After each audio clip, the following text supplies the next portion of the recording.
Welcome, students. It's great to have you back for another interview that we have with a religious leader in our area. Here, have the privilege of meeting with Rabbi Mendel Gordon, who is a rabbi here on the campus of FGCU. Rabbi, are you also teaching this semester? Not yet this Not semester. yet. We're hoping soon that he will be also an instructor, an adjunct instructor like I am in some fashion. But it's great to have you, Mendel, and it's good to have this time together. Please share a little about yourself, and then I know you have some slides to share that will help us go through an outline of a description of Judaism and this faith. Thank you, John. Thank you so much for inviting me and having me join. I grew up in Australia in a religious family over there, and then did my studies pretty much worldwide, partly in Europe, partly in New York. And I just moved out here to FGCU a year ago. Wow. To be the first full-time rabbi on campus at FGCU, servicing from FGCU's Jewish students. So it's my real pleasure to come to speak to you. I think this is my first class I'm giving as an official class at FGCU. Well, great. I'm glad to hear that. All right. Well, you've got a lot to share, and I know we want to, we could go on for hours, but we don't, we won't be able to do that and keep everybody's attention. So please start sharing what you want, what you have prepared already ahead of time, and I'll break in once in a while asking some clarifying questions. Sure. Okay. So we're going to give a little overview of Judaism, trying to get a little insight into it. Of course, it is extremely, extremely broad, and a lifetime does not do the job to study it. Many, many rabbis study, I would say, 18 hours a day, 365 days a year for their entire lifetime and don't cover everything. So it's obviously a lot broader than what we're going to be able to get in these few minutes, but let's just get a little bit of an insight. We're going to start with what is the Jewish view on why God created the world, what did God want with Judaism, what did God want with us. Many of you in the audience may have been to an escape room before or other excitements. And what's the whole fun of an escape room? The fun is that there's something difficult, there's a challenge, things aren't obvious, things aren't simple, and you got to go and work it out and figure out that challenge and solve everything. And then once you finish that, you feel like I've achieved something. Yeah. Imagine an escape, have an escape room where the door's immediately there and the answer's just written out there on the board. You would miss all the fun, miss all the excitement, miss all the challenge, and you wouldn't be achieving anything. I didn't get out of an escape room if the answer's just glaring there on the board. So a little bit similar to that, on obviously a much, much broader scale, is God's creation of the world. God created this wonderful world we live in, many, many beautiful things. Sometimes we have a few hiccups along the way. What did God create the world for? What's it all about? So God actually wanted to give mankind on this world a very special challenge and achieve a very special thing. If we go to where in the Bible describes God's creation of the world, the 6 days of creation, and then the seventh day, the Shabbos, the Sabbath, he rested. So the last words of the creation narrative are that in Hebrew, the last words are Asher bara Elokim la'asot. And in English, that line, the full line with the words beforehand translates, for on that day, on the day of Shabbat, of the Sabbath, God rested from all the work that God created, and concludes with the word to make. Very strange. In English, it's always hard when people are trying to read translations of the original, because translations you're always going to have to somehow interpret and explain as soon as you're translating. But the word la'asot in Hebrew, the last word of that verse is God created to make. What does it mean God created this world to make? To make what? You don't conclude. It's not the way of a active verb to conclude a sentence unless you're giving a command. Otherwise, you don't conclude a sentence and a paragraph with a open verb. So there are, of course, simple explanations that God make that it should be a functional world, but a little bit of a deeper insight on what this word means. That God created this world, the Talmud tells us, to make that we should make it, we should fix it, we should perfect it. Or in other words, the world is God's garden, but we are the gardeners who take care of it, beautify it, and make it the way it really should be, the way it should be according to God's plan. So God created this world. If he would create this world as a finished product, as everything perfect, then there'll be nothing for us to do. And we wouldn't really have the full enjoyment of the world because we're just, thrown into the party, which wasn't a party that we deserved. Imagine coming to graduation without the 4 years beforehand. You don't feel anything with that graduation climax. Yeah. So too, God.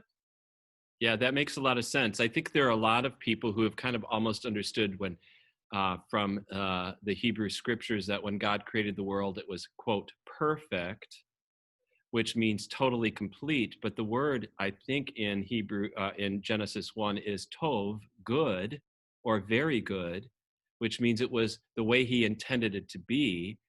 But then he wants us to cultivate and create culture in a positive sense. That's kind of what you're saying, correct? Correct. Yeah. So the basic idea that is that God created this world. He created a beautiful world, a gorgeous world, but he put us here to finish the job. And that actually puts us on like the greatest, possible achievement in history. When you finished college, you graduated, you did a few papers, imagine that you were co-writing a paper with Einstein. Wow. Make you feel pretty special. Mm-hmm. When we make this world into, and we are the gardeners of God's garden, so we are, so to speak, co-writing a paper with God. So it's very super special when we do the mission that we're here on this world to do. Now, this is everybody, whether somebody is Jewish, whether somebody is not Jewish. The gardeners are every single man in this world, as we'll explain. Cool. That's a quick insight. What is the challenge exactly? What is the garden? What is our work? We're not quite to go out with a lawnmower and mow the lawn. It's not quite what we mean that we are the gardeners of God's garden. This verse actually is in Genesis. It says that when God put Adam in the garden, he put him there to work and to work the garden and guard the garden. Actually, a term over there as well used, that God put him there to do something with it, to take care of it. Now, what does it mean? What is exactly the perfection or the imperfection in this world? This world scientifically is an absolute masterpiece. Scientists have tried many times to mimic different things in this world, and it is extremely challenging because the ecosystem works something that God and only God can pull off. So what exactly are we adding to the picture? What exactly are we introducing to the picture? What did God tell us that our job is to do in this world? So I'm going to jump into the short answer, the one-line answer, and then we'll start seeing the system of how God told us of how to do it. So the one-line answer is that God in this world made the world where his presence is not apparent. I look around the world, I see myself, now I'm seeing God on a screen, and everybody else is seeing me on the screen. But generally, we look around, we see people, we see items, we see all sorts of physical items. We do not see God. Not only we don't see God, because God doesn't have a physical image, we don't even perceive naturally God. We have to think about it, study about it, learn about it. The world mankind doesn't naturally just follow whatever God says. It's not like we're naturally like a robot that God programmed, that whatever you are programmed to do, that's what you do. God gave us free choice that we don't naturally only do what he wants. And God's plan in this garden was to make the challenge of history, which is, I'm going to put mankind in a world where God's presence is hidden and hidden from them.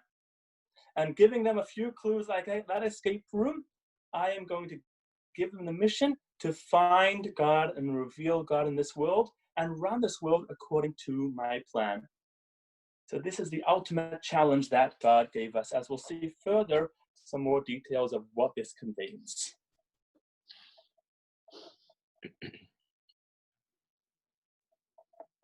Let's just start with a bit of a timeline. I work this timeline primarily from creation. We're now in the year 5780 from creation. This is all within the Jewish history of what was written down. There are on certain years slight discrepancies between different historians, but this is the conclusive Jewish history. These years are pretty much everybody agrees on. Some later years we'll quote, there are some discussion on. 1948 from creation is when Abraham was born. Abraham was born in a society where everybody was idolatrous, everybody was serving gods of sticks and stones. You probably have learned in your class different things about that. Mendel, two questions. One is, so I guess the assumption is that every generation is recorded in the Pentateuch. Like every father, son, all the way to Abraham? Correct. And that's where the number 1948 comes just adding up the numbers in the from Adam to, and then so God created in Genesis chapter 1 and 2. Genesis 3 has Adam and Eve and the serpent, and they're they're banished from the garden. What happened there? Because I think that kind of messed up some of the quote. It wasn't a straight. Okay, let's give a little bit of a deeper, yes. Okay, so I did earlier very short. Let's give a little bit of a deeper of what the story of Adam and Eve was about. There's just so much to cover that I wasn't thinking of covering that. But John, you brought it up. Let's give a quick one-liner of what the story was in line with what we were just saying. God wanted to make this world a challenge, which is a place that his being is not perceived. However, there's a big issue with that. If God throws us into this place and we have no clue about it, and he doesn't give us any hints about it or anything, then it's basically mission impossible. You throw somebody in there and expect them from their creative mind to come up with this entire idea. Actually, philosophers say that it is impossible. God is so much out of the natural way people think, is that if we would not be told anywhere or have any experience of God, we wouldn't be able to come up with that concept ourselves. That's just a side note. So if God would just throw us into this world and not give us any hints at all whatsoever, would be to make this world a special place and a place that God's presence is felt would be a mission impossible. So what God did actually was, and this relates to back what you said earlier, was the world perfect at the beginning? At the beginning, when God created the world, he actually made the world pretty much picture perfect. Then God put Adam and Eve down there, and he gave them one mission. His plan was for them to mess up. He gave them that task to avoid eating from this one tree. And actually, as the commentaries say, that the prohibition of eating from that tree was actually only for that day until Shabbat would come in. But really, Adam and Eve were able to eat from all trees in the garden except for that tree. Yeah, and they couldn't hold themselves back. They choose the one. So, of course, the Torah tells us exactly the history of how it happened. But let's take it from from God's perspective. God wanted this world to be a challenge. However, he wanted it to be in a way that first things should be organized. Then things should mess up a little bit. And our challenge should be to fix up that mess up. The reason he did that wasn't just that, we're here to fix up a mess up. But the reason that he did it was that fixing up the mess up brings the world to this ultimate challenge, brings us to introduce God to the world. If we wouldn't have had that system, that first things would be pretty close to perfect. And then there would be a mess up. Then, and just to begin with, he would make everything as a mess up. We would never be able to do our mission today. So you're saying that God wanted us to eat from that tree? He planned it, as in Adam was kind of, I don't know if I would use the word coerced, but that's what it says in some places. Where does it say that? This is in commentaries in the Medrash. Okay. Medrash brings. Okay. based on a verse. It's based on a verse from King Solomon. Okay. That's where it comes from.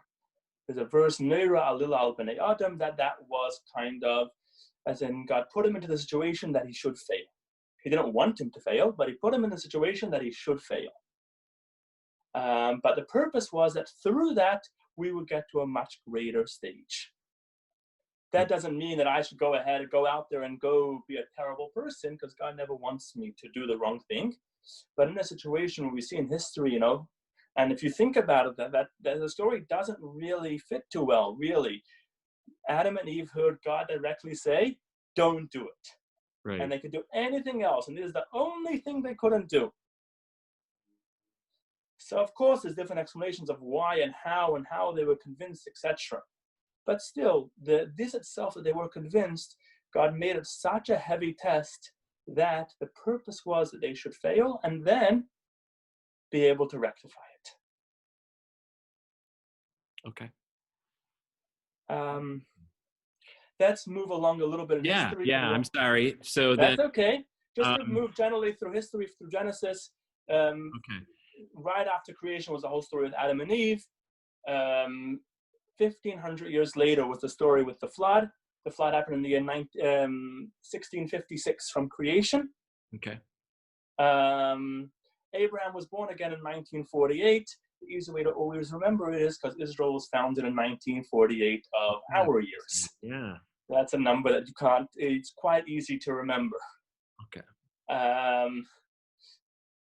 So Abraham was born in 1948. Abraham was born in a family of idolaters. On his own, as a child, he started questioning the idolatrous ways until he came to the conclusion that God is not something, there's one singular creator, something beyond what we are able to see, touch, and feel.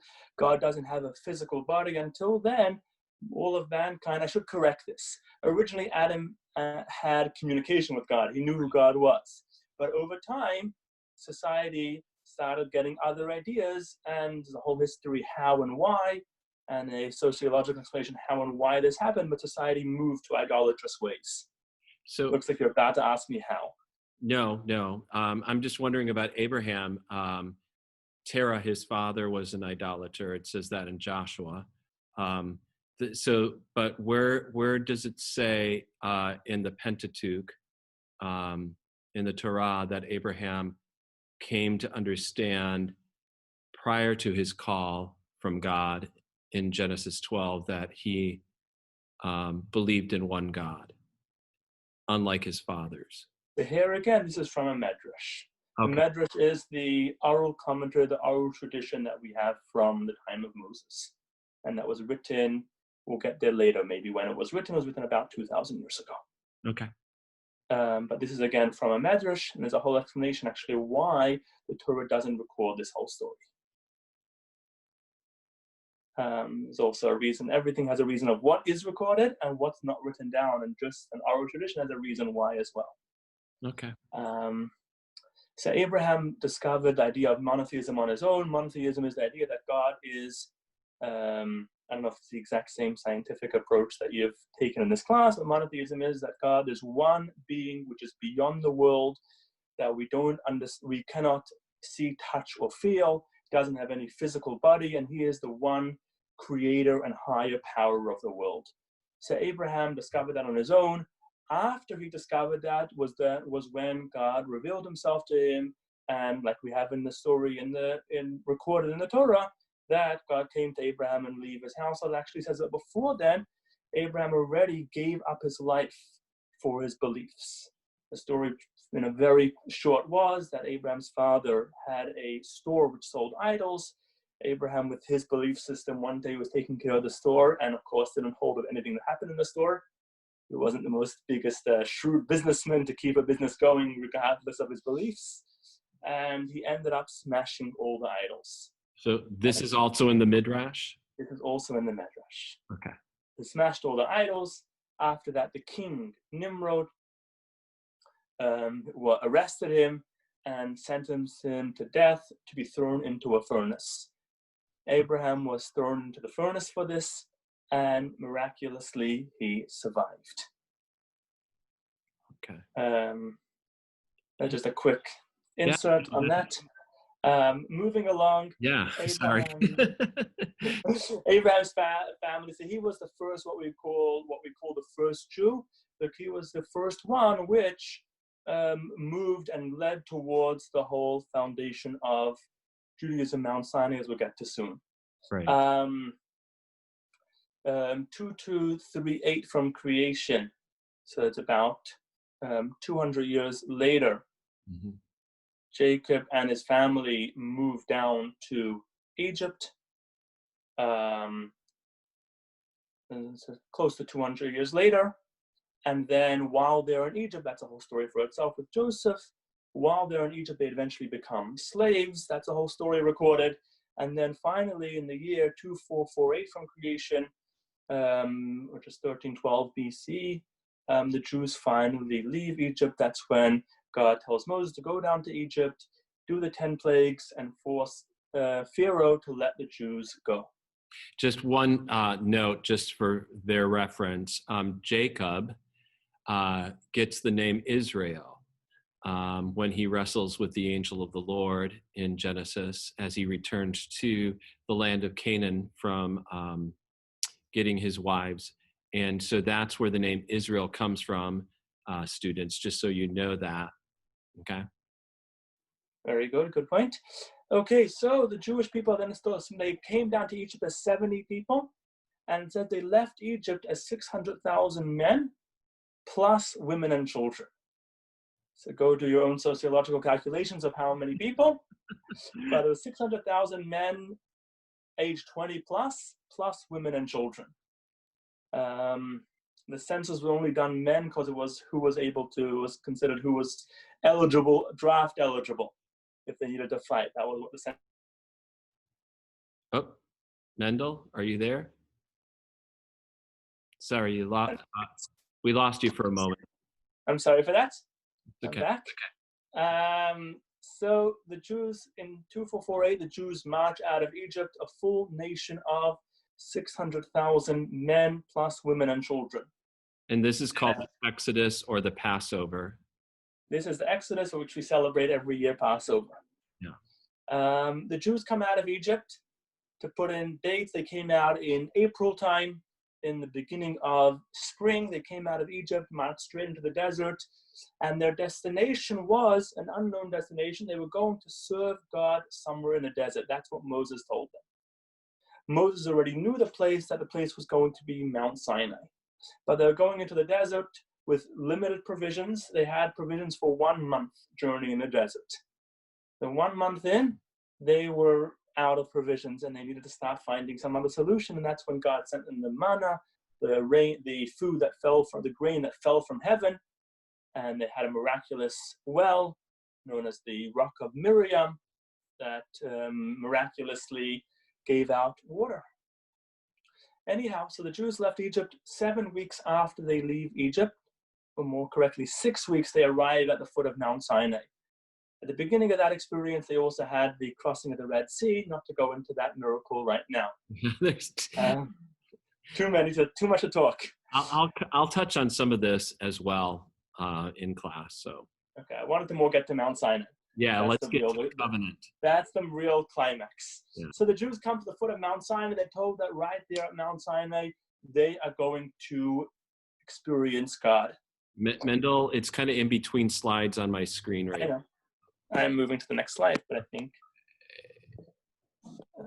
I'm trying to jump to the next slide. There we go. All right. Okay. So the Jews arrive at Mount Sinai 6 weeks after they came out of Egypt, and they're told in 6 days, which will be exactly just over 7 weeks after they leave Egypt, 50 days after they leave Egypt, they are going to have a godly revelation. The entire people, 600,000 men plus women and children, are going to have a godly experience. And sure enough, the morning, it was a Shabbat, a Saturday morning, early morning as the dawn, well, right after dawn, the Jews all came out of their tents to the foot of the mountain, and there was a massive storm, thunder, lightning, clouds, and they heard God say the 10 Commandments. the Ten Commandments, which are Anochi Hashem Elokecha, or translated, I am the Lord your God who took you out of Egypt, don't have any other gods before me. Those 10 commandments that the Jewish people heard directly from God at the foot of Mount Sinai, amongst all the thunder, lightning, and all the other commotion that was going on right then. Right after that, Moses, the next morning, so this was Saturday morning, was the godly revelation. Every single Jew, man, woman, and child saw and felt God's presence. The verse is that you have been shown. I do not understand exactly what they saw, because God doesn't have a physical image. So therefore, my understanding is they had a full perception akin to prophecy or greater than prophecy of God. And they heard God say the 10 commandments, say, I am the Lord your God. The experience was way too much for the Jewish people. It was way too overwhelming. And they told Moses, it's too much for us. You be the middleman to give us the rest of the information. They knew that it wasn't just 10 commandments, there was a lot more to it. Yeah. So they told Moses, you do the rest for us. And the Jewish people heard God call Moses to come up on the mountain. Moses went up to heaven for 40 days and 40 nights. It says that those 40 days he lived a bit of a spiritual life. He didn't eat for 40 days. And God told him into all the details of Judaism. God taught him over those 40 days.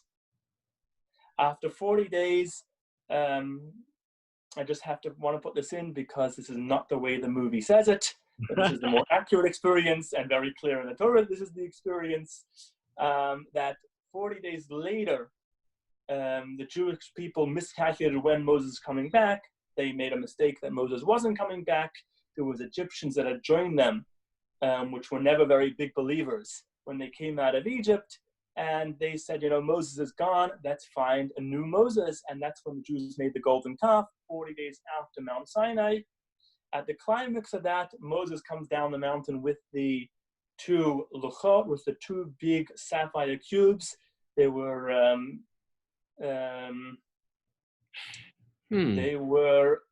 correction, this figure is incorrect. I just realized they were 1.5 foot cubed.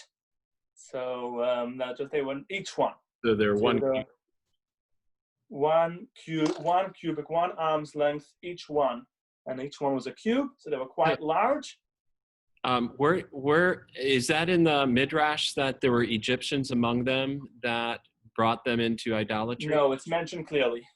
Where is that? In the Parasha of Beshalach. I can't tell you the exact verse, but it says that a great multitude went up with them from Egypt. And that's in Exodus. Exodus? Okay. Yes. Fascinating. And then sapphire cubes, that's a medrash. Okay. That is a medrash, the exact is, I think. I think that is a medrash. We know that they were stone. That it clearly says. Okay. Yeah. It does clearly say they were stone. The Torah, yeah. That it clearly says that they were stone. The oral tradition is that they were made out of sapphire. So Moses came down. Also, the size is also an oral tradition. Great. Now, on those two luchos, is what they're called in Hebrew, there was written out all the 10 commandments that God had said 40 days earlier. Moses came down the mountain. He saw the Jews serving the golden calf, and he picked up the cubes and smashed them to the ground. I don't know how many pieces they actually smashed into because I specifically think they didn't smash into too many pieces because we still have them. Well, didn't he go up the mountain and get a second set? So that's what I'm about to say. And then he went back up on the mountain for another 40 days and to beg God for forgiveness, and then went up for a third 40 days to again study more Torah and finally get forgiveness for the Jewish people. And finally on Yom Kippur, which is the Jewish day of forgiveness till this day, which takes place in around September, October. This year, I forgot the exact English date. But Yeah, we'll talk. I'll bring up the Jewish The holiday. Hebrew calendar, I'm sure you'll see separately, Mm-hmm. was The when lunar God finally forgave the Jews, and that became actually, because God forgave the Jews then, that became the yearly day of forgiveness. When we turn to God on that day and we ask for forgiveness, God forgives us for whatever we've done during the year, as just like He forgave us then for the sin of the golden calf. And that's the origin of Yom Kippur, the Day of Forgiveness, which has become probably the most holy day in the Jewish calendar. I'm sure you'll learn more about that when you learn We about the will. Jewish calendar.